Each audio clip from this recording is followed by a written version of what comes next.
नमस्कार, fast and facts में आप सभी का स्वागत है। मैं हूं आपके साथ में मानसा मलिक और मेरे साथ हैं रूबिका। शुरू करते हैं खबरें पूरी रिसर्च के साथ। श्रीनगर में आतंकियों ने आज सेना के काफिले पर हमला कर दिया और हमले में 3 जवान घायल हुए हैं। आतंकवादियों ने पारिमपोरा पांथा चौक बाईपास रोड में एक अस्पताल के पास सेना के काफिले पर अचानक गोलीबारी कर दी। आतंकवादियों ने दोपहर करीब 1:15 बजे बेमिना के स्किम्स अस्पताल के पास सेना के काफिले पर गोलियां चलाई। सेना के काफिले के आखिरी वाहन पर गोलियां लगी। जवानों ने जवाबी कार्रवाई की। इलाके की नाकेबंदी कर दी गई है और आतंकवादियों को पकड़ने के लिए सर्च ऑपरेशन शुरू किया गया है। वहीं श्रीनगर में भी उस वक्त अफरा तफरी फैल गई जब मानसिक रूप से कमजोर व्यक्ति ने अचानक एक रेस्टोरेंट में घुसने की कोशिश की। There was some boy, I think he's mentally deranged. He tried to enter the Taj Hotel. We are studying who is he. Did you capture the boy? Yeah, he's with us, but there's nothing to panic. Okay. 23 फरवरी 2017 को शोपियां में सेना के काफिले पर आतंकियों ने घात लगाकर हमला किया। 3 जवान शहीद हुए। दिसंबर 2016 में पंपोर में सेना के काफिले पर हमला हुआ। 3 जवान शहीद हुए। सितंबर 2016 में कुपवाड़ा में सेना के काफिले पर हमला हुआ। 3 जवान घायल हुए। 25 जून 2016 को पंपोर में आतंकियों ने सीआरपीएफ की बस पर हमला किया। इस हमले में 8 जवान शहीद हुए थे। सूत्रों के मुताबिक आतंकियों की संख्या 3 हो सकती है। ब्लैक मनी के खिलाफ सरकार ने बड़ा ऑपरेशन छेड़ा है। प्रवर्तन निदेशालय ने देश भर में 300 से ज्यादा फर्जी कंपनियों पर छापे मारे। 16 राज्यों में फैली इन फर्जी कंपनियों के दफ्तरों और अफसरों के ठिकानों पर एक साथ छापे मारे गए। प्रवर्तन निदेशालय ने prevention of money laundering act के तहत ये कार्रवाई की। शक है कि ये 300 से ज्यादा कंपनियां नोटबंदी के बाद रातों रात बनाई गईं और इन्हें बनाने का मकसद नोटबंदी के बाद काले धन को विदेश भेजना था। ईडी ने इन कंपनियों को बनाने से जुड़े दस्तावेज जब्त करते हुए कई की संपत्ति भी सील की है। पीएम मोदी ने 8 नवंबर 2016 को 500 और 1000 के नोट बंद करने का ऐलान किया था। खबरें थी कि काले धन को सफेद करने के लिए कई फर्जी कंपनियां बनाकर पैसा विदेश भेजा जा रहा था। नोटबंदी के बाद आयकर विभाग ने कई फर्जी कंपनियों का खुलासा करके 2000 करोड़ रुपए जब्त किए थे। 16 राज्यों में चल रही छापेमारी में प्रवर्तन निदेशालय के सैकड़ों अधिकारी शामिल हैं। अब तक की छापेमारी में सैकड़ों करोड़ों के लेन देन का ब्यौरा मिला है। अहम दस्तावेज जब्त किए गए हैं। हालांकि अभी तक किसी की गिरफ्तारी की खबर नहीं है। सरकार ने काला धन घोषित करने की मियाद कल ही 10 दिन बढ़ाकर 10 अप्रैल तक कर दी है। उधर दिल्ली के स्वास्थ्य मंत्री सत्येंद्र जैन की मुश्किलें बढ़ गई हैं। काले धन को सफेद बनाने के मामले में सीबीआई सत्येंद्र जैन पर 3 दिन में कार्रवाई कर सकती है। केजरीवाल सरकार के स्वास्थ्य मंत्री सत्येंद्र जैन पर 16 करोड़ 39 लाख रुपए के काले धन को हवाला कारोबारियों की मदद से सफेद करने का आरोप है। इनकम टैक्स विभाग के मुताबिक जैन ने पैसा 2010 से 2015 तक कोलकाता के 3 हवाला ऑपरेटर्स के जरिए सफेद बनाया, यानी तब भी जब वो दिल्ली सरकार में मंत्री बन चुके थे। आयकर विभाग के मुताबिक सत्येंद्र जैन के नियंत्रण वाली 5 कंपनियों ने दिल्ली के अलग अलग इलाकों में करीब 200 बीघा जमीन खरीदी। आरोप है कि सत्येंद्र जैन ने इस पैसे को काले से सफेद बनाने में 56 फर्जी कंपनियों का सहारा लिया। इन्हीं कंपनियों के जरिए हवाला ऑपरेटर्स ने सत्येंद्र जैन के नियंत्रण वाली 4 कंपनियों में 16 करोड़ 39 लाख रुपए ट्रांसफर किए।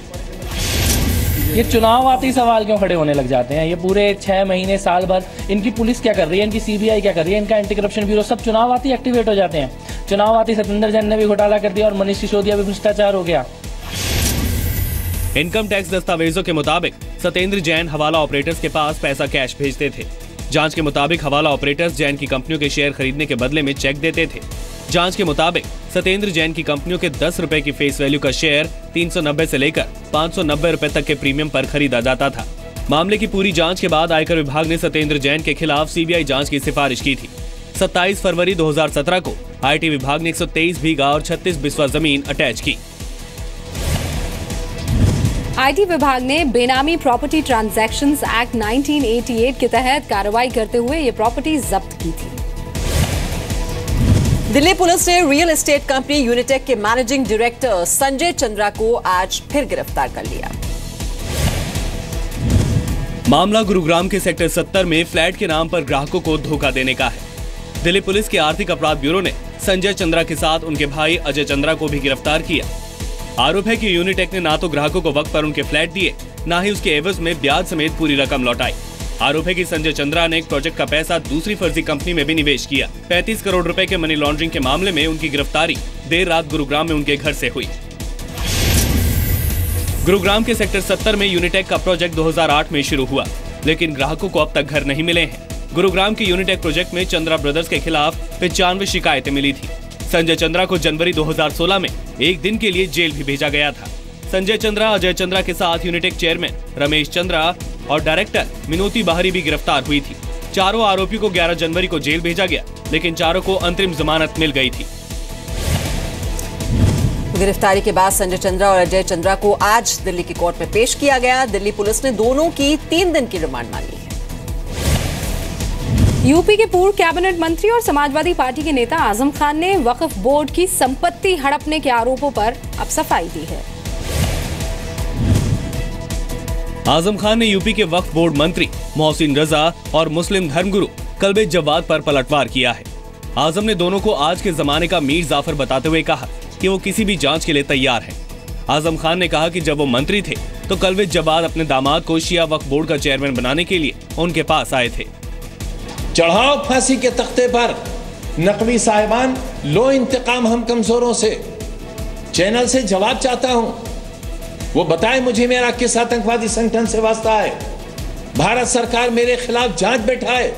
मोहसिन रजा नकवी, कल्बे जवाद नकवी, एजाज अब्बास नकवी, ये आज के मीर जाफर और मीर सादिक हैं। लेकिन मुझे लगता है कि जांच में सहयोग करना एक पारदर्शी नेता की बहुत बड़ी पहचान होती है। और कोई भी हो, हम हो, कल को हमारे खिलाफ कोई जांच अगर होती है तो हमें पारदर्शिता के साथ सामने आना चाहिए और पारदर्शी होकर जो बातें हमने अगर हमने अच्छे काम किए हैं तो उनको बताइए। और जो भी अगर आपके डिपार्टमेंट में या मेरे डिपार्टमेंट में कोई भी चीजें इस तरह की हुई हैं और वो जांच का विषय बन गई हैं तो जांच में कोऑपरेट करना चाहिए, ना कि इस तरह के बयान देकर अपने आप को विचलित करें। कल्बे जवाद ने कहा था कि वक्फ बोर्ड की जमीन में 400 करोड़ रुपए का घोटाला हुआ, जिसकी सीबीआई जांच होनी चाहिए। आजम खान पर वक्फ बोर्ड के चेयरमैन की नियुक्ति नियम कायदों को ताक पर रखकर करने का आरोप है। वक्फ बोर्ड के चेयरमैन के जरिए वक्फ बोर्ड की कीमती प्रॉपर्टी की खरीद फरोख्त करवाई गई। आजम पर आरोप है कि इन संपत्तियों को उन्होंने अपने करीबियों के नाम करवा दिया। आजम खान का कहना है कि वक्फ से उनका कोई लेना देना नहीं है। रामपुर पब्लिक स्कूल की बिल्डिंग और अनाथालय भी ट्रस्ट की मिल्कियत है, उनकी नहीं। देश की सबसे लंबी सुरंग बनकर तैयार है। जम्मू के उधमपुर जिले में बनी 9.2 किलोमीटर लंबी सुरंग का उद्घाटन कल प्रधानमंत्री मोदी करेंगे। सुरंग के उद्घाटन की तैयारियां कर ली गई हैं।